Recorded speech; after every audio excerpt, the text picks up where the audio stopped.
Metanoia ministries YouTube ചാനലിലേക്ക് ഏവർക്കും സ്വാഗതം. ഡെയിലി റിഫ്ലക്ഷൻസ് എന്ന് പറഞ്ഞിട്ട് എല്ലാ ദിവസവും 9 തൊട്ട് 10 മണി വരെ ഈ മെസ്സേജ് നിങ്ങളുടെ ഭവനത്തിലെത്തും.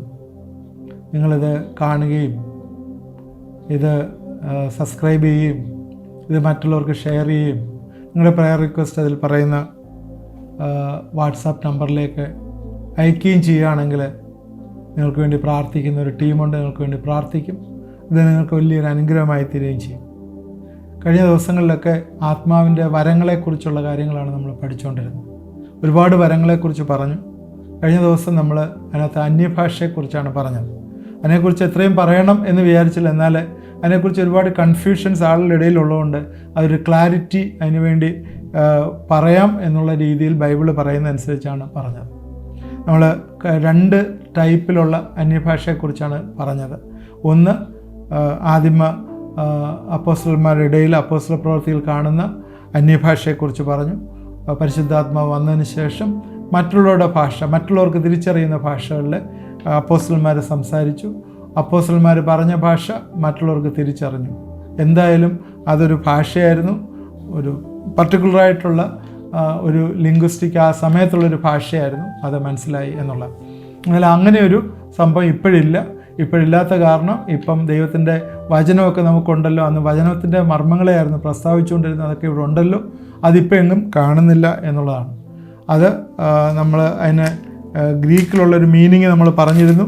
ഗ്രീക്കിലുള്ള പേര് ഇന്റർപ്രറ്റ് ചെയ്യാവുന്ന ഒരു ഭാഷയാണ്. അതിൻ്റെ പേര് സെനോഗ്ലോസിയ എന്ന് നമ്മൾ പറഞ്ഞു. എന്നാൽ ഇപ്പോൾ സഭകളിലൊക്കെ കാണുന്ന വേറൊരു അന്യഭാഷയെക്കുറിച്ച് ഞാൻ പറഞ്ഞു. ഗ്ലോസലേലിയ എന്ന് പറഞ്ഞ speaking some words which is known to others.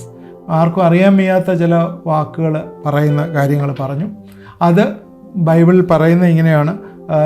1 കൊരിന്ത്യർ 14-ാം അധ്യായത്തിൻ്റെ 13-ാം വാക്യത്തിൽ പറയുന്ന വ്യാഖ്യാന വരം ഇല്ലെങ്കിൽ അന്യഭാഷയിൽ സംസാരിക്കുന്നവൻ വ്യാഖ്യാനപരത്തിനായിട്ട് പ്രാർത്ഥിക്കട്ടെ എന്ന് പറയുന്ന ഭാഗമുണ്ട്. അതുപോലെ ആ അധ്യായത്തിൽ തന്നെ 1 കൊരിന്ത്യർ 27 അന്യഭാഷയിൽ സംസാരിക്കുന്നുവെങ്കിൽ 2 പേരോ ഏറിയാൽ 3 പേരോ ആകട്ടെ, ഓരോരുത്തരായി സംസാരിക്കുകയും ഒരുവൻ വ്യാഖ്യാനിക്കുകയും ചെയ്യട്ടെ എന്നാണ് പറയുന്നത്. വ്യാഖ്യാനി ഇല്ലാഞ്ഞാൽ അന്യഭാഷക്കാരൻ സഭയിൽ മിണ്ടാതെ തന്നോടും ദൈവത്തോടും സംസാരിക്കട്ടെ. അന്നേരം വ്യാഖ്യാനി ഉണ്ടെങ്കിൽ മാത്രം അന്യഭാഷ പറയുക എന്നുള്ളതാണ്. ഇതും നമ്മളിപ്പം പൊതുവെ കാണുന്നില്ല. അന്യഭാഷ പറയുന്നുണ്ടെങ്കിലും വ്യാഖ്യാനം ഉള്ളതായിട്ട് കാണുന്നില്ല. പണ്ട് തൃശ്ശൂർ ഒരു മീറ്റിങ്ങിൽ, ഇപ്പോഴല്ല 80കളിൽ ഞാൻ അറ്റൻഡ് ചെയ്തപ്പോൾ ഇങ്ങനെ ഒരു കണ്ടിരുന്നു. അത് പിന്നെ ഞാൻ വേറെങ്ങും കണ്ടില്ല. ഒരാൾ അന്യഭാഷയിൽ സംസാരിക്കുന്നു, വേറൊരാൾ വ്യാഖ്യാനിക്കുന്നു. ആ വ്യാഖ്യാനിക്കുന്ന അനുസരിച്ച് ആളുകൾ റെസ്പോണ്ട് ചെയ്യുന്നു പറഞ്ഞാൽ അവിടെ വന്നിരിക്കുന്ന ആളുകളിലെ ചില കുറവുകളും കുറ്റങ്ങൾ ഈ ബൈബിളിൽ പറയുന്ന അതേപോലെ തന്നെയാണ്. ഞാൻ ഓർക്കുന്നു, തൃശ്ശൂർ പ്രയർ ഫെലോഷിപ്പിൻ്റെ ഒരു മീറ്റിംഗ് ആയിരുന്നു. ഇവ ഞാൻ പോയി അറ്റൻഡ് ചെയ്തതുകൊണ്ട് ഞാൻ പറയുകയാണ്. അത് 80കളിലുള്ളൊരു കാര്യമാണ്. അന്ന് ഇതുപോലെ ഒരാൾ അന്യഭാഷയിൽ പറയുന്നു, വേറൊരാൾ വ്യാഖ്യാനിക്കുന്നു. അതനുസരിച്ച് അവിടെ വരുന്ന പലരെയും രോഗങ്ങളെ, അവരുടെ പ്രയാസങ്ങളും ഒക്കെ ഇല്ല പ്രവചനം പോലെ തന്നെ അന്യഭാഷയിൽ കൂടി പറയുന്നത് അവിടെ പറയുകയും വ്യാഖ്യാനിക്കുകയും അതിന് ഉത്തരം കിട്ടുകയും ചെയ്യുന്ന ഒരു കാര്യം ഞാൻ ഇപ്പോഴും ഓർക്കുന്നു. എന്നാൽ ഇപ്പോഴും സഭകളിലൊന്നും അങ്ങനെ അത് ചെയ്യുന്നതായിട്ട് കാണുന്നില്ല എന്നുള്ളത്. എന്നാൽ ഇതുപോലെ തന്നെ വേറെ 1-2 വാക്യങ്ങൾ ഇതിനകത്ത് പ്രത്യേകം ശ്രദ്ധേയമാണ്. ഇതിനകത്ത് ഈ 1 കൊരിന്ത്യർ 14 നമ്മൾ കാണുന്ന 4-ാമത്തെ വാക്യത്തിൽ പറയുന്നത്, അന്യഭാഷയിൽ സംസാരിക്കുന്നവൻ തനിക്ക് താൻ ആത്മീയവർദ്ധനം ഒരുക്കുന്നു, പ്രവചിക്കുന്നവൻ സഭയ്ക്ക് ആത്മീയവർദ്ധനം ഒരുക്കും. നിങ്ങൾ എല്ലാവരും അന്യഭാഷയിൽ സംസാരിക്കണമെന്നും വിശേഷങ്ങൾ പ്രവചിക്കണമെന്നും ഞാൻ ഇച്ഛിക്കുന്നു. അന്യഭാഷയിൽ സംസാരിക്കുന്നവൻ സഭയ്ക്ക് ആത്മീയവർദ്ധന ലഭിക്കേണ്ടതിന് വ്യാഖ്യാനിക്കുന്നില്ലെങ്കിൽ പ്രവചിക്കുന്നവനേക്കാളും വലിയവൻ.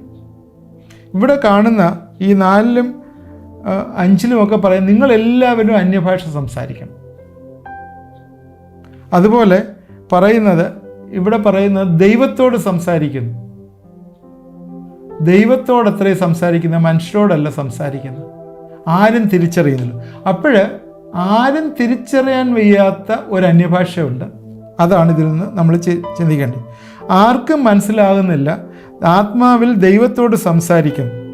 ആ വ്യക്തി ദൈവത്തോട് സംസാരിക്കുന്നു, സഭയോടല്ല സംസാരിക്കുന്നത്. അത് അവൻ്റെ ആത്മീയ വർധനയ്ക്ക് വേണ്ടി ഉള്ള സംസാരമാണ്. ആരും തിരിച്ചറിയാത്ത ഒരു അന്യഭാഷ, ഗ്ലോസോലേലിയ എന്ന് പറയുന്ന അന്യഭാഷ ആരും തിരിച്ചറിയുന്നില്ല എന്നുള്ളതാണ്. ഇതിനകത്ത് തന്നെ ചില ഹിസ്റ്റോറിയൻസ് പറയുന്നുണ്ട്, ഇങ്ങനെ ഇപ്പം സഭകളിൽ ഇത് യൂസ് ചെയ്യുന്നതുകൊണ്ട് അങ്ങനെ ഒരു ഇൻ്റർപ്രിട്ടേഷൻ അതിന് വന്നിട്ടുണ്ട്. അത് തെറ്റിദ്ധരിക്കേണ്ട ആവശ്യമില്ല, അങ്ങനെ പറയുന്നുണ്ട്. അതുകൊണ്ടാണ് ചില സഭകൾ അന്യഭാഷ തന്നെ ഇല്ല എന്ന് പറയുന്നതിൻ്റെ കാരണം അതുകൊണ്ടാണ്. കാരണം ചില പാഗൻ റിലിജിയൻസ്, പ്രത്യേകിച്ച് ആഫ്രിക്ക, സൗത്ത് അമേരിക്ക, ഓസ്ട്രേലിയ, ഈ ട്രൈബ്സൊക്കെ ഇങ്ങനെ ചില ഗ്ലോസോലേലിയ എന്ന് പറയുന്നത് speaking some words which have no meaning, ഒരു മീനിങ്ങും ഇല്ല, ഒരു ഇൻ്റർപ്രിട്ടേഷൻ ചെയ്യാൻ പറ്റാത്ത ചില വാക്കുകൾ പറയുന്നുണ്ട്. അതുകൊണ്ട് അത് ശരിക്കും അത് പാഗണാണ് എന്ന് പഠിപ്പിക്കുന്നവരും ഉണ്ട്. അതുകൊണ്ട് ഇവിടെ പൗലോസ് പറയുന്നത് അങ്ങനെയല്ല.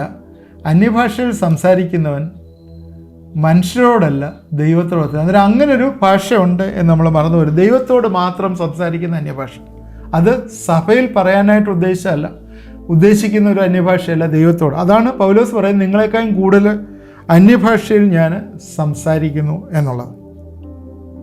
അപ്പോൾ ഇന്ന് സഭയിൽ കാണുന്നത് എന്താണ് എന്ന് ചോദിച്ചാൽ, ഇന്ന് സഭകളിലൊക്കെ അന്യഭാഷയിൽ സംസാരിക്കുന്നത്, ഇത് കൂടുതലും ഞാൻ മനസ്സിലാക്കുന്നത് അത് പ്രായോഗികമാണ്, എൻ്റെ വേർഡാണ്, ഇത് വേറെ ആരുടെയും വേർഡല്ല. ഞാൻ മനസ്സിലാക്കുന്നത് ഇതൊക്കെ പലതും പഠിച്ചതാണ്, ഇത് പ്രാപിച്ചതല്ല. കർത്താവിൽ നിന്ന് പ്രാപിച്ചതല്ല, ഇത് പഠിച്ചതാണ്. അന്നേരം ഓരോരുത്തർ 29 വാക്യത്തിൽ പറയുന്ന അവർ വിവേചിക്കട്ടെ, എന്താണ് ഇതെന്നുള്ള വിവേചിക്കട്ടെ. എന്നാൽ അന്യഭാഷ, ദൈവത്തോട് സംസാരിക്കുന്ന ഒരു അന്യഭാഷയുണ്ട്. അത് ആ അന്യഭാഷ എന്തിനാണെന്ന് ചോദിച്ചാൽ, ദൈവത്തോട് സംസാരിക്കുന്ന, അവിടെ വ്യാഖ്യാനത്തിൻ്റെ ഒന്നും ആവശ്യമില്ല, ദൈവവും ഞാനും തമ്മിൽ സംസാരിക്കുന്നു.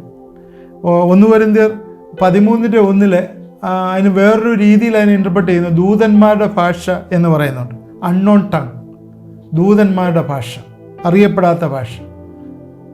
അങ്ങനെ ഒരു കാര്യം ഉണ്ട് എന്ന് നമ്മൾ വിട്ടുകളയായിരുന്നു. അതുകൊണ്ട് ഇത് ഈ രീതിയിൽ ഇൻ്റർപ്രറ്റ് ചെയ്യുന്നതിൽ യാതൊരു തെറ്റുമില്ല. ഇത് ഭാഷ അന്യഭാഷയിൽ പറയുമ്പോൾ വ്യാഖ്യാനം വേണം, സഭയിൽ പറയുമ്പോൾ. എന്നാൽ വ്യാഖ്യാനമില്ലാത്ത അന്യഭാഷ ദൈവത്തോട് സംസാരിക്കുന്ന അന്യഭാഷ. അത് അന്യഭാഷ എല്ലാവരും സംസാരിക്കണമെന്ന് ഇവിടെ പൗലോസ് പറയുന്നുണ്ട്. സഭയ്ക്ക് ആത്മീയ വർധന വരുത്തുന്ന അന്യഭാഷയല്ല, എനിക്ക് പേഴ്സണലായിട്ട് എല്ലാവരും സംസാരിക്കണം, നിങ്ങളെല്ലാവരും അന്യഭാഷയിൽ സംസാരിക്കണം. 5-ാം വാക്യം, അത് എല്ലാവരും സംസാരിക്കണം എന്ന് പൗലോസ് ആഗ്രഹിക്കുന്ന ഒരു അന്യഭാഷയുണ്ട്. അത് സഭയിൽ സംസാരിക്കുകയല്ല, സഭയിൽ സംസാരിക്കുമ്പോൾ അതിന് വ്യാഖ്യാനം ആവശ്യമാണ്. അപ്പോൾ ഞാൻ പറഞ്ഞതിൽ നിന്ന് ഏറ്റവും ക്ലിയറായി എന്ന് മനസ്സിലാക്കും. ഒന്ന്, ആദിമസഭയിൽ നമ്മൾ കേട്ടിരുന്ന ഭാഷാവരം എന്നുള്ളത്.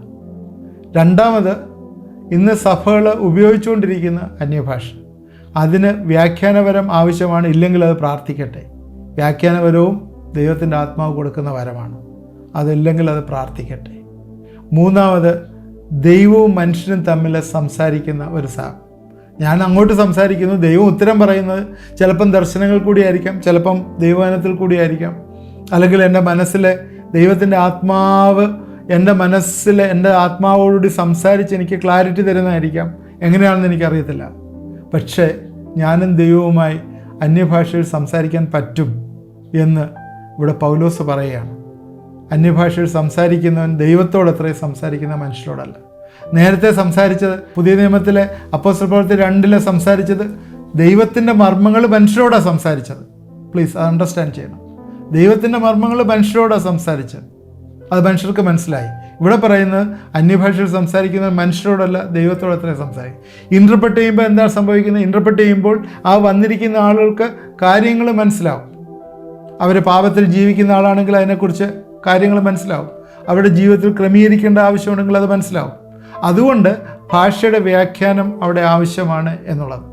അത് മാത്രമല്ല, ഭാഷകൾ വിവിധമുണ്ട്, അവയ്ക്കെല്ലാം തെളിവുമുണ്ട്.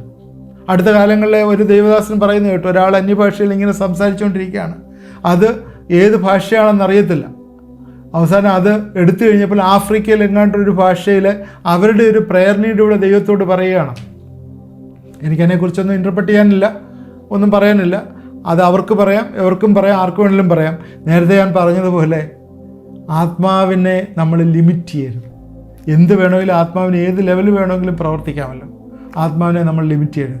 നിങ്ങൾക്ക് വെളിവായി കിട്ടിയ, അല്ലെങ്കിൽ എനിക്ക് വെളിവായി കിട്ടിയ ദൈവത്തിൻ്റെ ആത്മാവിൻ്റെ വരങ്ങളനുസരിച്ച് നമ്മൾ ദൈവത്തിലേക്ക് സബ്മിറ്റ് ചെയ്യുകയും നമ്മുടെ വളർച്ചയ്ക്ക്, നമ്മുടെ സഭയുടെ വളർച്ചയ്ക്ക് അത് കാരണമായി തീരുകയും ചെയ്തെങ്കിൽ അത് നല്ലത് തന്നെയല്ലേ? അതുകൊണ്ട് നമ്മൾ അതിനെ ലിമിറ്റ് ചെയ്യാനായിട്ടല്ല ഉദ്ദേശിച്ചത്. അത് നമ്മൾ കാര്യങ്ങൾ മനസ്സിലാക്കി മുമ്പോട്ട് പോകണം എന്നുള്ളതാണ്. അതുകൊണ്ട് ശ്രേഷ്ഠ വരങ്ങളെ വാഞ്ചിക്കണം, ദൈവത്തിൻ്റെ വരങ്ങളെ നമ്മൾ വാഞ്ചിക്കണം. കാരണം എന്തിനാണ്? ആത്മീയമായിട്ടുള്ള വർധനവും അഭിവൃദ്ധിക്കും വേണ്ടിയാണ്. നിങ്ങൾക്ക് ഞാൻ പറഞ്ഞ കാര്യങ്ങൾ മനസ്സിലായി എന്ന് ഞാൻ വിചാരിക്കുന്നു. എൻ്റെ സമയം ഇവിടെ തീരുന്നു. ഇത് നമ്മൾ പ്രധാനമായിട്ട് 1 കൊരിന്ത്യർ 12:8 മുതൽ 10 വരെയുള്ള വാക്യങ്ങളിലുള്ള പ്രധാനപ്പെട്ട വരങ്ങളെക്കുറിച്ചെല്ലാം നമ്മൾ പറഞ്ഞു. ടങ്സ് ഉണ്ടെങ്കിൽ അതിനോടൊപ്പം ഇൻ്റർപ്രിട്ടേഷൻ അതും ഏറ്റവും ആവശ്യമാണ്. കാരണം ഒരു ഫോറിൻ ലാംഗ്വേജ് ഒരാൾ പറയുക, അല്ലെങ്കിൽ എന്തെങ്കിലും പറയുന്നത് കൂടുതൽ ഇങ്ങനെ പറഞ്ഞു കഴിഞ്ഞാൽ സംസാരിക്കുന്ന എനിക്ക് ബർബരൻ ആയിരിക്കുമെന്നാണ് പറയുന്നത്. അതുകൊണ്ട് നമ്മൾ ആത്മാവ് കൊണ്ടും ബുദ്ധി കൊണ്ടും 2 രീതിയിലും ചെയ്യാം. ആത്മാവ് കൊണ്ടും പാടാം, ബുദ്ധി കൊണ്ടും പാടാം. ആത്മാവ് കൊണ്ടും അന്യഭാഷ പറയാം, ബുദ്ധി കൊണ്ടും പറയാം, എങ്ങനെ വേണമെങ്കിലും പറയാം. ബുദ്ധി കൊണ്ടുള്ള അന്യഭാഷ എങ്ങനെയാണ് പറയുന്നത്, എന്താണ് പറയുന്നത്? അതാ നേരത്തെ ഞാൻ പറഞ്ഞത്, പലരും അന്യഭാഷ പ്രാപിച്ചതല്ല, പഠിച്ചതാണ്. അതുകൊണ്ട് വിവേചിക്കട്ടെ, നല്ലത് മുറുകെ പിടിക്കട്ടെ, ദൈവസന്നിധിയിൽ നമ്മളെ തന്നെ വിനയപ്പെടുത്തട്ടെ, ദൈവത്തിൻ്റെ ആത്മാവ് നമ്മൾക്ക് വരങ്ങളെ തരട്ടെ എന്ന് ഞാൻ പ്രാർത്ഥിക്കുന്നു.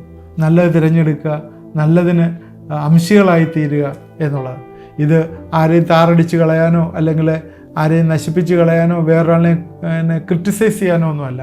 ദൈവത്തിൻ്റെ വചനം എന്താണ് പറയുന്നത് അതനുസരിച്ച് മുമ്പോട്ട് പോകാനായിട്ട് ദൈവം നമ്മളെ സഹായിക്കട്ടെ. നമുക്ക് പ്രാർത്ഥിക്കാം. എന്നോട് ചേർന്ന് നിങ്ങൾ പ്രാർത്ഥിക്കണം. പ്രത്യേകിച്ച് നടക്കാൻ ബുദ്ധിമുട്ടുള്ള ചില ആളുകളെ ഇന്ന് ദൈവം കാണിച്ചു തരുന്നു.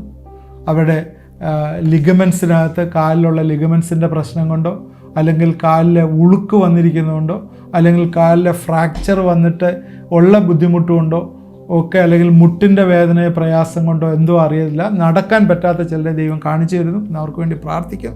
നിങ്ങൾ തന്നെ കണ്ടുകൊണ്ടിരിക്കുന്നവർ നിങ്ങളുടെ കൈ ആ സ്ക്രീനിലേക്ക് നീട്ടി ഈ വിഷയത്തെ ഓർത്ത് പ്രാർത്ഥിക്കുന്നെങ്കിൽ ദൈവം വലിയൊരു ഡെലിവറൻസ് തരും. നമുക്ക് പ്രാർത്ഥിക്കാം. ദൈവമായ കർത്താവേ, ഇന്ന് ഇത് വാച്ച് ചെയ്ത് എല്ലാവരെയും നീ അനുഗ്രഹിക്കണമേ എന്ന് പ്രാർത്ഥിക്കുന്നു. നിൻ്റെ കരങ്ങളിലേക്ക് ഞങ്ങളെ ഏൽപ്പിച്ച് പ്രാർത്ഥിക്കുന്നു. ദൈവമേ, ദൈവത്തിൻ്റെ വരങ്ങളെക്കുറിച്ച്, ആത്മാവിൻ്റെ വരങ്ങളെക്കുറിച്ച് ഞങ്ങൾ പഠിക്കുകയായിരുന്നല്ലോ. ഇനിയും ഒരുപാട് വരങ്ങളുണ്ടല്ലോ കർത്താവേ. നിൻ്റെ ആത്മാവ് ഞങ്ങൾക്ക് തരുന്ന വരങ്ങൾ കർത്താവേ ഞങ്ങളുടെ അഭിവൃദ്ധിക്കും ദൈവത്തെ പോലെ, യേശുവിനെ പോലെ ആയിത്തീരാനുള്ള പ്രക്രിയയിലാണ്. സഭയുടെ ബലത്തിന് വേണ്ടിയാണ്, സഭയെ വളർത്തുവാൻ വേണ്ടിയാണ്. അത് ഞങ്ങൾ തിരിച്ചറിയുവാനായിട്ട് കർത്താവെ സഹായിക്കണമേ എന്ന് പ്രാർത്ഥിക്കുന്നു. കർത്താവെ, ഇന്ന് ഞങ്ങൾ പഠിച്ച കാര്യങ്ങളൊക്കെ ഞങ്ങൾ വിവേചിപ്പാനും നല്ലത് സ്വീകരിപ്പാനും ഞങ്ങളെ സഹായിക്കണമേ, ഇടവരുത്തണമേ എന്ന് പ്രാർത്ഥിക്കുന്നു. രോഗികളായവരെ ഏൽപ്പിച്ച് പ്രാർത്ഥിക്കുന്നു. പ്രത്യേകിച്ച് കർത്താവെ, ഇന്ന് കാലിൻ്റെ മുട്ടുമായിട്ടും കാലിൻ്റെ ലിഗമെൻസുമായിട്ടും നടക്കാനായിട്ടൊക്കെ ബുദ്ധിമുട്ടുന്ന ചിലരെ ദൈവം കാണിച്ചു തന്നല്ലോ. അവരെ ഞങ്ങൾ ഏൽപ്പിച്ച് പ്രാർത്ഥിക്കുന്നു. നീ വലിയ റിലീസ് കൊടുക്കണമേ എന്ന് പ്രാർത്ഥിക്കുന്നു. കർത്താവേ, ഈ ദിവസങ്ങളിൽ എഴുന്നേൽക്കാൻ വയ്യാത്തവർ വടിയിടിച്ച് നടക്കുവാനായിട്ട്, വാക്കറിനകത്ത് നടക്കുവാനായിട്ട് ഈ ദിവസങ്ങളിൽ കർത്താവെ നിൻ്റെ ആത്മാവരെ പ്രേരിപ്പിക്കുകയും അവരങ്ങനെ ചെയ്ത് അതിൽ നിന്ന് കർത്താവെ ഒരു ഹെൽപ്പുമില്ലാതെ നടക്കത്തക്ക രീതിയിലുള്ള വിടുതൽ നീ അവർക്ക് കൊടുക്കുകയും സഹായിക്കുകയും ചെയ്യണമെന്ന് പ്രാർത്ഥിക്കുന്നു. നിൻ്റെ കരങ്ങളിലേക്ക് അവരെ ഏൽപ്പിക്കുന്നു. കർത്താവെ, നിൻ്റെ വലിയ റിലീസ് എക്സ്പീരിയൻസ് ചെയ്യാനായിട്ട് സഹായിക്കണമേ എന്ന് പ്രാർത്ഥിക്കുന്നു. ഇത് കണ്ട എല്ലാവരെയും നീ അനുഗ്രഹിക്കണം. അവരുടെ പേഴ്സണലായിട്ടുള്ള ആവശ്യങ്ങൾ കൂടെ ഇരുന്ന് സഹായിക്കണം, അനുഗ്രഹിക്കണം. കർത്താവെ, പ്രാർത്ഥന കേട്ടോർത്ത് സ്തോത്രം. യേശു ക്രിസ്തുവിൻ്റെ നാമത്തിൽ തന്നെ ആമേൻ. ദൈവം നമ്മളെല്ലാവരെയും അനുഗ്രഹിക്കട്ടെ. ഇതെല്ലാവർക്കും നിങ്ങൾ ഷെയർ ചെയ്യണം. വാട്സാപ്പ് നമ്പറിൽ നിങ്ങളുടെ പ്രയർ റിക്വസ്റ്റ് അയക്കുകയും നിങ്ങളുടെ സജഷൻസ് അയക്കുകയും ചെയ്യണം. ദൈവം നമ്മളെല്ലാവരെയും അനുഗ്രഹിക്കുമാറാകട്ടെ.